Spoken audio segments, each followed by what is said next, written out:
4 de diciembre, Día de la Bandera de Andalucía. Almudena García Rosado firma el 21 del 11 de 2022 y exactamente a las 10 horas 37 minutos 32 segundos la instrucción de 21 de noviembre de 2022 de la Dirección General de Ordenación, Inclusión, Participación y Evaluación Educativa para la celebración del Día de la Bandera de Andalucía.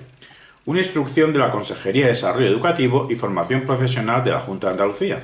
Una instrucción que nos recuerda que el proceso autonómico andaluz tiene dos fechas importantes, una el 28 de febrero de 1980, día en que se celebró el referéndum sobre la iniciativa del proceso autonómico de Andalucía, y el 4 de diciembre de 1977, jornada durante la cual, en la mayoría de ciudades de Andalucía, tuvieron lugar multitudinarias manifestaciones para exigir una autonomía de gobierno que permitiera cambiar la situación de agravio y empobrecimiento respecto a otras regiones y nacionalidades históricas.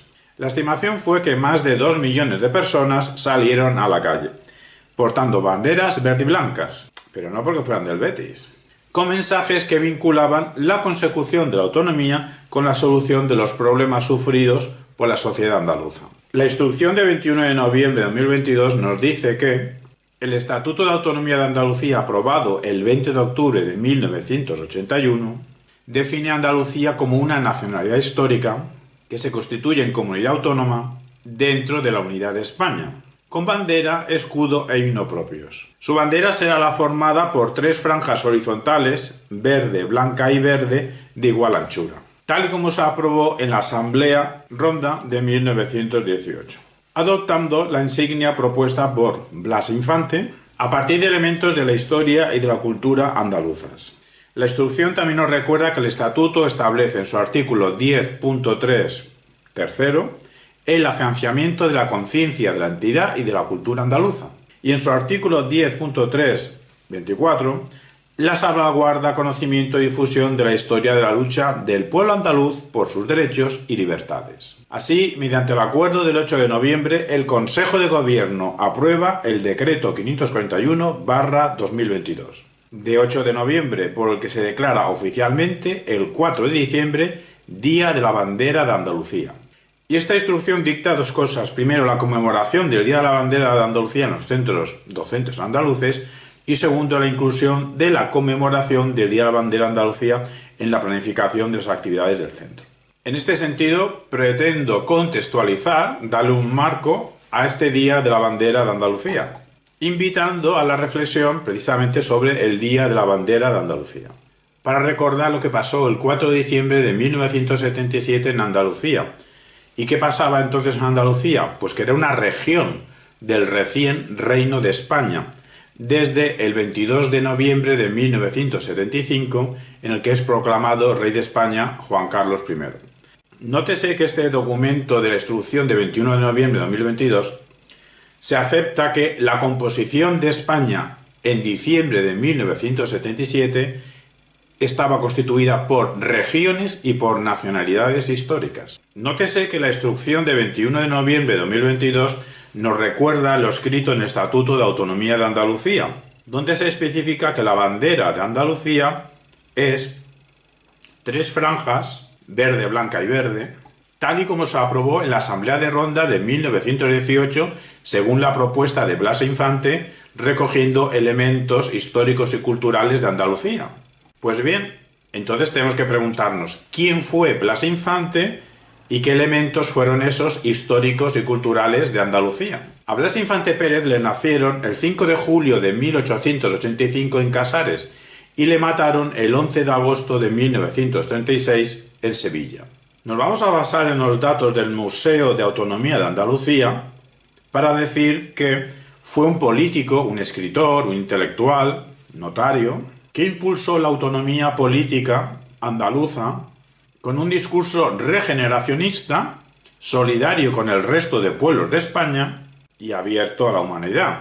Nos dice el Museo de Autonomía de Andalucía que frente al odio, el antagonismo o el resentimiento, Blas Infante defendió la cooperación entre los individuos y los pueblos. Asimismo, el mestizaje y el cosmopolitismo, como valores identitarios de la comunidad andaluza. Por ser fuente de inspiración y ejemplo de unión para el pueblo andaluz, Blas Infante fue reconocido como padre de la patria andaluza en un acto que se dice de justicia histórica en el Parlamento andaluz en abril de 1983, e incluso fue nombrado presidente de honor de la Junta de Andalucía en mayo de 2010. Entonces, ¿quién fue el padre de la patria andaluza? Según un vídeo subido por el Museo de la Autonomía de Andalucía, se licenció en Derecho y en Filosofía en Granada. Sacó las oposiciones a notario, a la vez que descubría al andaluz y su cultura. Vivió 13 años en Cantillana, donde se le abrió los ojos sobre los problemas del campo. La acumulación de tierras, de muchas tierras, en pocas manos que ni siquiera trabajaban. Su primera ponencia, el 23 de marzo de 1914, fue Andalucía y el ideal, y se refería a Andalucía como la tierra más fértil de España, por lo que ya era hora de acabar con los privilegios de unos pocos. En la Asamblea de Ronda de 1918 propuso los símbolos de Andalucía, la bandera, el escudo y el lema. Con la dictadura de Primo de Rivera su vida en público desapareció, entonces dedicó su tiempo a la reflexión. Un dato muy importante en su biografía es que en 1924 viajó a Marruecos y quedó fascinado porque allí creyó ver cultura andalusí que había sido transportada desde Andalucía hasta el norte de África. En 1931 se ofrece a los jornaleros como abogado, pero sin cobrar. Funda el partido Candidatura Republicana Revolucionaria Federal Andalucista y se presenta a las elecciones en 1931. En el complot de Tablada se le acusó de ser un revolucionario violento, acusación de la que se tuvo que defender posteriormente en un libro. En 1933 piensa el concepto Estado Autonómico para Andalucía y lo define en su Carta Andalucista. Sus ideas se propagaban y en 1936 la bandera andalucista ondeaba en muchas ciudades andaluzas, en muchos ayuntamientos. Incluso el Estado de Autonomía estaba a punto de hacerse realidad, pero aconteció la sublevación militar de julio de 1936, frenándose en seco todas las aspiraciones autonomistas de Andalucía. Y a Blas Infante le hicieron callar, es decir, lo asesinaron. El 2 de agosto de 1936, militares fascistas, miembros del bando sublevado contra la República, lo detuvo y le fusilan el 11 de agosto en la carretera que va de Sevilla a Carmona. Esto no fue un hecho aislado porque incluso 4 años después, en 1940, el Tribunal de Responsabilidades Políticas del gobierno de la dictadura de Francisco Franco dictó una condena a muerte contra Blas Infante, que llevaba ya 4 años muertos, pero firmó una condena a muerte y una multa a la familia, y está escrito el motivo: por haberse significado como propagandista para la constitución de un partido andalucista o regionalista andaluz. Esta información la estamos sacando de la sección biografía de la página web museodelaautonomía.es. De cualquier persona se puede decir por sus obras les conoceréis. Pues también a Blas Infante le podemos conocer por sus obras escritas. Así, en 1915 publica Ideal Andaluz, a partir de aquella conferencia que dio en 1914.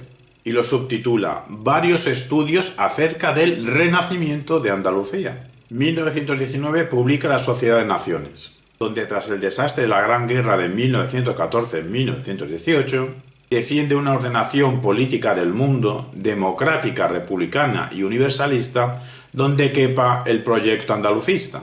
Un proyecto andalucista que asimismo tendrá que ser democrático, republicano y cosmopolita. En 1920 publica Motamid, último rey de Sevilla, donde rescata, honra y homenajea a Motamid, rey poeta andalusí de la taifa de Isbililla, es decir, Sevilla, Isbililla de 1069 a 1090, a la vez que en dicho libro enfatiza la relevancia de la cultura andalusí. En 1921 publica La Revolución Pedagógica y lo subtitula Estado actual del alma de la sociedad comunista, donde establece un modelo de sociedad en el que los políticos serán sustituidos por educadores, encargados de modelar a la humanidad. Pareciera que Blas Infante quisiera corregir a Lenin con Platón. 1931 publica La verdad sobre el complot de Tablada, en el que se defiende aquellas acusaciones que le hicieron de revolucionario violento, pero el título sigue: y el Estado libre de Andalucía. En el título no sale el Estado Autonómico de Andalucía, sino el título es La verdad sobre el complot de Tablada y el Estado libre de Andalucía. Una obra póstuma que escribió entre 1929 y 1930 es Orígenes de lo flamenco y secreto del cante jondo, sobre la expresión artística suprema del pueblo andaluz y su conexión con la cultura andalusí, es decir, la relación del flamenco con el mundo islámico. 1934. Andalucía desconocida. Breve historia de Andalucía que incluye la partitura y la letra del himno andaluz. Ya en 1933 propuso que el canto religioso Santo Dios, un cántico de los jornaleros andaluces, fuese el himno de Andalucía, previamente transformando la letra, cambiándola por un texto suyo. Todos los investigadores de la figura de Blas Infante reconocen la fascinación que tenía hacia el Islam, hacia la historia y la cultura de Al-Ándalus. Aquí nos parece muy interesante la distinción que hace Emilio González Ferrín entre Islam con I mayúscula e Islam con I minúscula. Islam con I mayúscula sería la civilización e Islam con I minúscula sería la religión. Puede ser discutible o no hay pruebas contundentes sobre la conversión de Blas Infante al Islam en cuanto a religión, pero pocas dudas hay también de la fascinación de Blas Infante hacia el Islam como civilización. Lo que es un hecho y no especulación es su interés por rescatar la cultura andalusí, al punto que creó centros andaluces, donde él mismo enseñaba la lengua árabe. En la bandera andaluza se suele decir que el verde significa esperanza y el blanco significa paz. Pero vayamos a lo que dijo el propio Blas Infante sobre la bandera andaluza, quien para empezar le puso un nombre a la bandera andaluza, le llamaba Arbonaida. Hemos encontrado dos significaciones, una significación que es Arbonaida significa blanco y verde, pero ¿en qué lengua? En aljamía, que era la lengua romance árabe que se hablaba en la península celtibérica. Supuestamente Blas Infante se inspiró en la bandera que utilizaban las mujeres de Casares en un conflicto que hubo en 1810, pero sus orígenes están en Almería, en el reinado de Al-Mutasim, en la taifa de Almería en 1051, que usaba una bandera muy parecida. Otra etimología para Arbonaida significa mi tierra, mi país. ¿Pero en qué idioma? En el árabe andalusí. Blas Infante señaló que el estandarte de la dinastía andalusí de los Omeya era verde y que el blanco era el símbolo del perdón entre los almohades. En fin, genealogías aparte, la bandera andaluza nos representa a todos los andaluces y nos recuerda que la gente de esta tierra ha sido culta, pero cultura no entendido al modo idealista, al modo germánico, al modo anglosajón, como si cultura fuese que el individuo queda dentro de unos gremios. Cultura en el sentido grecolatino de saber de la propia geografía. Y es que la gente de esta tierra andaluza ha sido culta porque ha sabido arar el mar y navegar por el campo. Gente trabajadora, creativa, resultado de un mestizaje, que ha encontrado soluciones inteligentes y cívicas al problema de cómo vivir y convivir. Desde el plano educativo, celebrar el 4 de diciembre, el Día de la Bandera Andalucía, puede significar una invitación a que intentemos ser como los mejores andaluces, como lo mejor que ha pasado por esta tierra, porque esos mejores andaluces y andaluzas han sido gente culta, inteligente, trabajadora y cívica. Feliz Día de la Bandera Andalucía 2022 y para el resto de años que se pueda visionar este vídeo un 4 de diciembre.